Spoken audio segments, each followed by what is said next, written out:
Australia's biggest Aboriginal Light Festival has unveiled its incredible program for the milestone 10th edition, illuminating Alice Springs from the 4th to the 13th of April. Joining me live is the festival's Director of Culture and Engagement, Chee. Paul, lovely to have your company this evening. Thanks for joining us. I mean, this is the only Aboriginal Light Festival of its kind. How did last night go and what can people expect over the coming week? Yeah, thanks, Holly. Last night was the opening night. Once again, it's really spectacular. The opening for Parrtjima, it's a 10-day festival, free festival. We had, our installations, we had performers, we had a traditional opening, and obviously we had the ministers involved doing their thing. So, but what it did was it opened up the 10-day festival for the general public, and it was a resounding success, as it always is. It's incredible just seeing some of those images on the screen there. It's amazing. How much work goes into setting up something like this?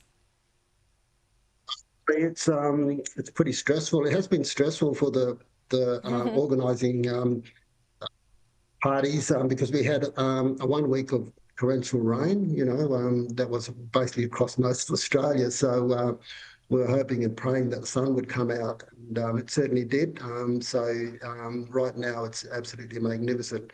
But yeah, there's a lot of effort that goes into it. Just the installations. We have our curator, Rhoda Roberts, who's well known around Australia as a First Nations curator. And working with our companies that put it on, Grumpy Sailor, and also We Are Gather. And it's put on by Northern Territory Major Events Company, which is funded by, the Northern Territory Government. But it is magnificent. We have the lighting up of the Western McDonald's, what we call the Yipperinya, which is the Caterpillar Dreaming. We have the installations where people can immerse themselves in. We have workshops. It really is a interactive experience, and the demographic that we see out on the ground is amazing, and it's a really great community event. Yeah, absolutely. Such a great community event. I mean, it's all set against the breathtaking backdrop of the 300-million-year-old McDonnell Ranges is too, important to note. I mean, you're going to showcase works of more than 20 First Nations artists. Who can people expect to see? I mean, I hear Troy Casadei is on the cards. I was playing tonight, which is going to be fantastic. We had a young artist, a Larrakia artist last night called Marlon, and he's like R&B and absolutely fantastic. Then we have another rap artist, Bumpy, and we also have Warren H. Williams, who is a local Western Islander artist, and his family group. So we got those country elements of both Warren and the famous, fabulous Troy Casadei. Really looking forward to it, actually. Oh, so good. Wish I was there. I mean, you're going to have some of the most influential Indigenous voices as well. Talk to me a little bit about what will be discussed, because there's so much more meaning behind this, right? Yeah, that's an interesting question. Rhoda, who convenes all of the panels, she really digs deep and looks at where people's journeys have been, what is their story, and what made them, who they are, and how do they get there. And last night we had a couple of young Aboriginal artists that were on the stage and being interviewed by Rhoda, just talking about, them growing up in a modern world, but being attached to an old culture, and what that intergenerational change means to them. Whilst